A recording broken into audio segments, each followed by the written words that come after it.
Going Sports Talk worldwide with some news from the world of boxing. So y'all know what time it is. You ain't in a rush to get concussed. Now, I told you, the biggest fight of the year, I said this early in the year, is going to be Claressa Shields, the GOAT, the greatest woman of all time in terms of boxing, versus a super duper formidable opponent in Savannah Marshall. Savannah Marshall's undefeated. I think it's 12 wins with 11 knockouts or 11 wins with 10 knockouts, or something like that, right? Totally, yeah, it's 12 wins. I remember 12 wins with 11 knockouts.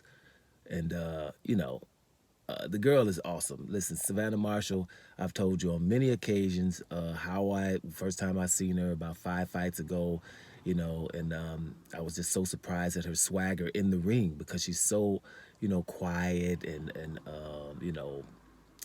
cordial and everything outside of the ring, right? So when she was fighting, I think Rankin or something like that, and Rankin was going off on her and all loud and stuff, and she was quiet. So I was like, ooh, this Rankin's gonna beat the hell out of this girl. So I was going for Savannah Marshall, and to see her walk out there with that swagger and the way she fights, it just blew me away.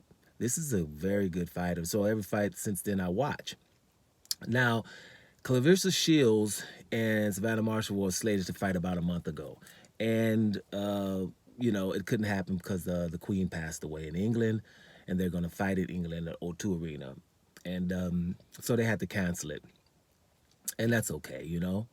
But for the fighters and for the people involved, it was not a perfect scenario. But hey, that doesn't, things happen like that. The Queen was, 96 years old, and it's the Queen. So they had to cancel the fight.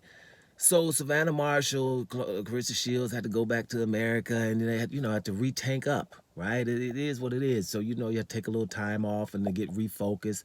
The lead up I thought was great. Even Savannah Marshall, who's very quiet, even played her part in building up the fight. I thought it was monumental and awesome how they imitated each other.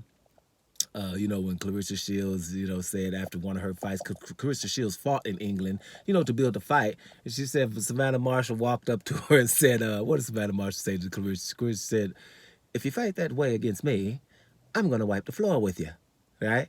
And that sounded like something Savannah Marshall was saying. That was so awesome because, first of all, Savannah Marshall walking up to her, not congratulating her, but telling her that, I'm going to wipe the floor with you, right?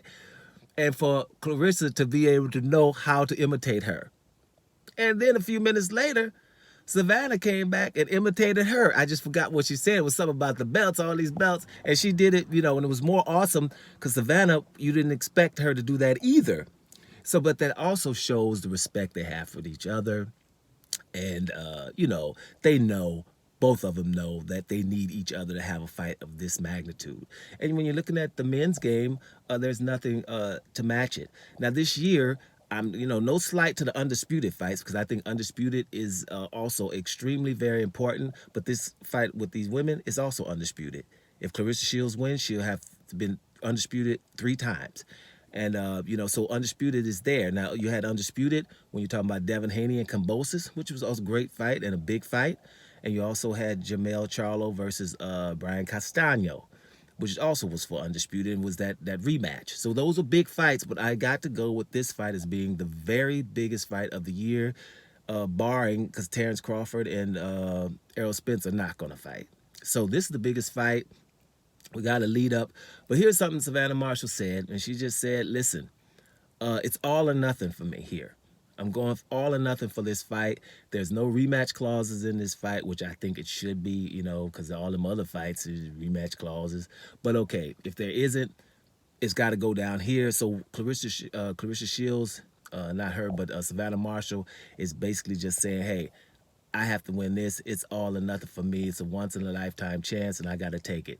So, and Claressa Shields, hasn't said anything. I haven't heard her say anything yet this week, but we know what time it is with her. She's not the GOAT for nothing, right? That's the bottom line here. So, we don't have to really, pump Claressa Shields up. She's already done that throughout her career. To have only 12 fights and accomplish what she's accomplished already is, unprecedented. That's why she is the GOAT. So it's good for me and for us that she even has somebody that we are looking at as very competitive. You know, this is a 50-50 fight here. And that just shows you how awesome Savannah Marshall has to be. You in a 50-50 fight with the best woman fighter of all time. That shows you what time it is. And a couple of months ago, even Savannah Marshall was a slight favorite. So that's telling you what time it is. So, you know, it's going to be October the 15th on this weekend. It's going down. So let's just enjoy this damn fight. We're going to talk about it a little bit more this week any damn way. Doma Sports Talk Worldwide. And I'm up out of here, y'all.